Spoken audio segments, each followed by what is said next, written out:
Imagine this. You wake up one morning feeling completely normal.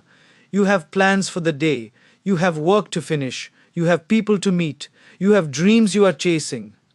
And then suddenly, your body gives you a message you never expected: a strange pain, a frightening test result, a doctor's appointment. And then you hear those words: "We need to run a few more tests." Suddenly, everything becomes quiet. The phone in your hand feels heavier. The room feels different. And your mind begins writing stories that nobody has told you yet. What if something is seriously wrong? What will happen to my family? Will I still be able to work? What if my life changes forever? And here is the first lesson I want you to remember. A health scare can shake your body, but it does not have to shake your identity. You are going through something frightening, but you are not the frightening thing. You are still you. Your diagnosis is not your identity. Your fear is not your future. And one difficult medical moment does not get to write the entire story of your life. The first reaction is often fear. When something happens to our health, our mind immediately wants certainty. We want the doctor to say, "Everything is fine." We want the report immediately. We want the answer immediately. But life doesn't always give answers immediately. Sometimes the hardest part is the waiting. Waiting for the blood test, waiting for the scan, waiting for the specialist, waiting for the phone call. And during that waiting period, the mind can become a terrible storyteller. One small symptom becomes a terrible disease. One abnormal number becomes a disaster. One doctor's test becomes a prediction of the next 10 years. But remember, a possibility is not a reality. Don't suffer 10 times for something that hasn't happened even once. Take the information seriously. But don't turn uncertainty into catastrophe. Let me tell you about a man named David. David was in his early 50s. He was energetic, successful, and extremely confident. He was the person everyone called when there was a problem. At work, he was the decision maker. At home, he was the one everyone depended upon. Then one afternoon, he experienced unusual chest discomfort. His doctor recommended several tests. David was terrified. For the first time in his life, he wasn't the person giving advice. He was the person waiting for advice. And that frightened him. He told his wife, "I don't know what is going to happen." His wife looked at him and said something very simple. "You don't have to know what will happen next. You only have to know what you need to do next." That sentence changed his mindset. Instead of asking, "What if?" he started asking, "What now?" Instead of imagining the worst possible future, he focused on the next appointment, then the next test, then the doctor's instructions, then the next day. Eventually, the medical situation became manageable. But David told his family something interesting afterward. "The biggest battle wasn't happening in my body, it was happening in my mind." And that is something many people experience during a health scare. The medical problem may be one problem, but fear can create 10 additional problems. Lesson 1: don't confuse fear with weakness. If you are scared, don't be ashamed. You are human. Confidence doesn't mean saying, "I'm not afraid." Real confidence says, "I am afraid, but I will still take the next right step." There is a huge difference. A person who is crying in a hospital room can still be courageous. A person who is nervous before a medical procedure can still be strong. A person who doesn't know what tomorrow holds can still have faith today. Sometimes we think strong people never shake. No, strong people shake and still stand. Lesson 2: stay with facts, not fear. When you receive frightening health information, ask yourself 3 questions. What do I know? What don't I know? What can I do next? This simple framework can protect you from endless overthinking. Suppose your doctor says, "We found something that needs further investigation."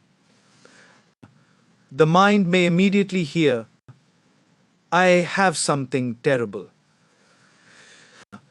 But those two statements are not the same. The first is information, the second is fear. So don't allow your imagination to become your doctor. Let qualified medical professionals interpret your results. Ask questions. Take a second opinion when appropriate. Follow medical advice. And avoid diagnosing yourself through random internet searches. Because sometimes you search for a headache, and 5 minutes later, the internet has convinced you that you have 6 months left to live. We laugh at this, but anxiety can genuinely magnify uncertainty. Information should guide you, it should not imprison you. Lesson 3. Don't let your health become your entire identity. This is extremely important. When people experience a major health scare, they sometimes begin thinking, "I am a sick person." But you are much more than your health condition. You are a parent, a child, a friend, a partner, a professional, a dreamer, a human being with memories, relationships, responsibilities, talents, and hopes. Your health is one part of your life, it is not the whole of your life. Imagine a book. One difficult chapter does not mean the entire book is difficult, and sometimes the most difficult chapter becomes the chapter that teaches the character the most. A real life example: Steve Jobs. Consider Steve Jobs. He faced a serious health crisis when he was diagnosed with pancreatic cancer. His experience was deeply personal and medically complex, and his choices around treatment have been widely discussed. But one broader lesson from his life is powerful. Awareness of mortality can change the way we value our time. When we believe life will continue forever, we postpone everything. "I'll call them tomorrow. I'll spend time with my family next weekend. I'll take care of myself next year. I'll start living when things become less busy." A health scare can suddenly make us realize there may never be a perfect time to live. So don't wait for fear to teach you what gratitude could have taught you peacefully. Lesson 4. Let the scare change your priorities, not destroy your confidence. Maybe your health scare teaches you that you have been working too much.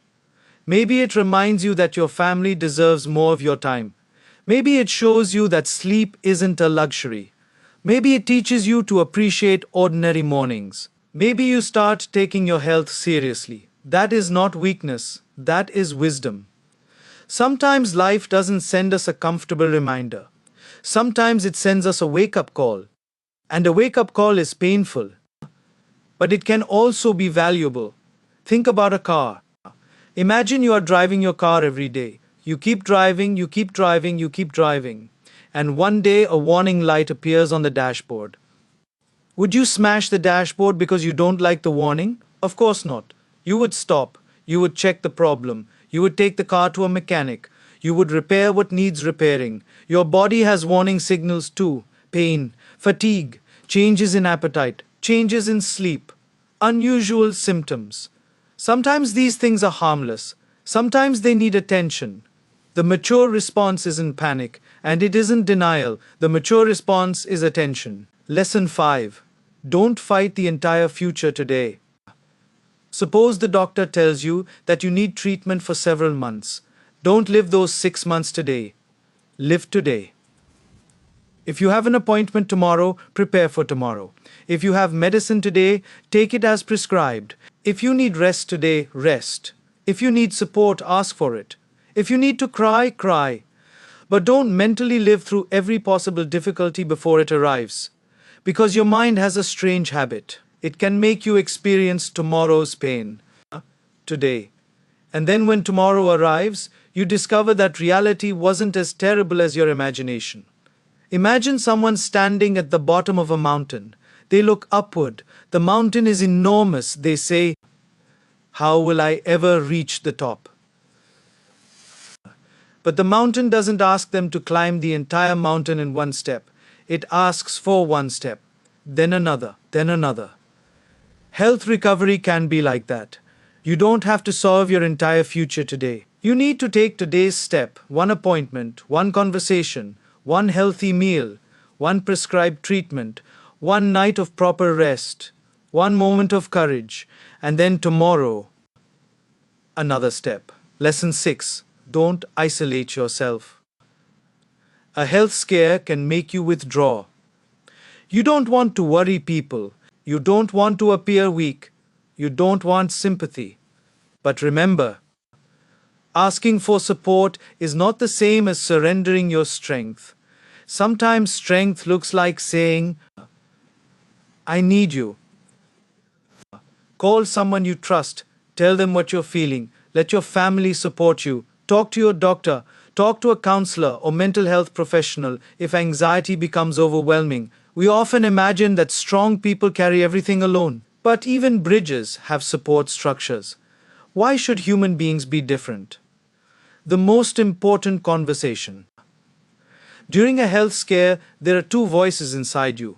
One says, this is the end.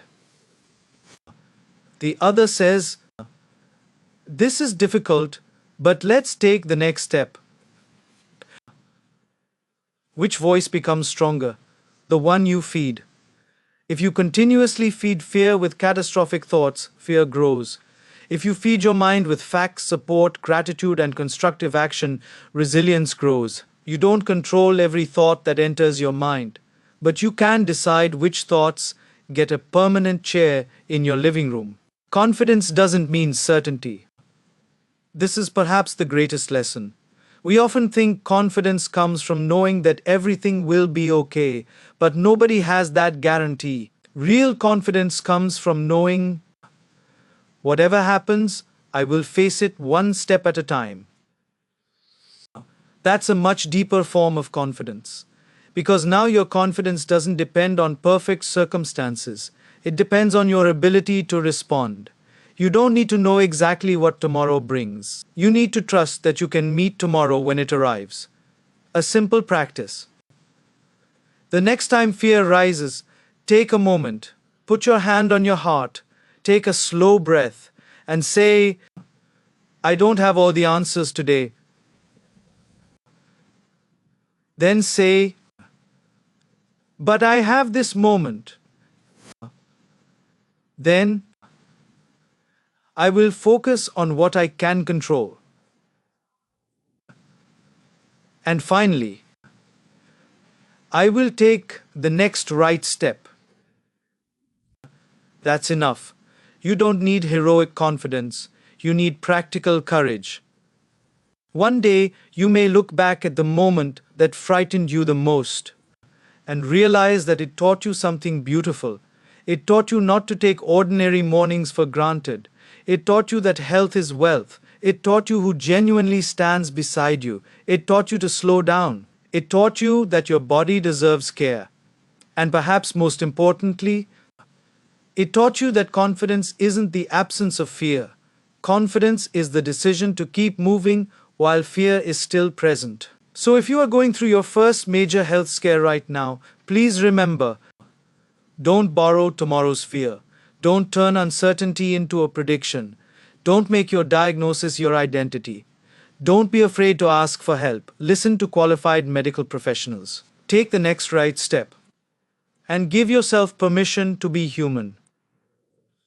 Because sometimes courage doesn't look like standing on a mountain shouting, I am not afraid. Sometimes courage looks much quieter. It looks like sitting in a hospital waiting room, taking a deep breath, holding someone's hand, and whispering, I don't know what tomorrow will bring, but today I am still here, and today I will keep going. And sometimes that is more than enough.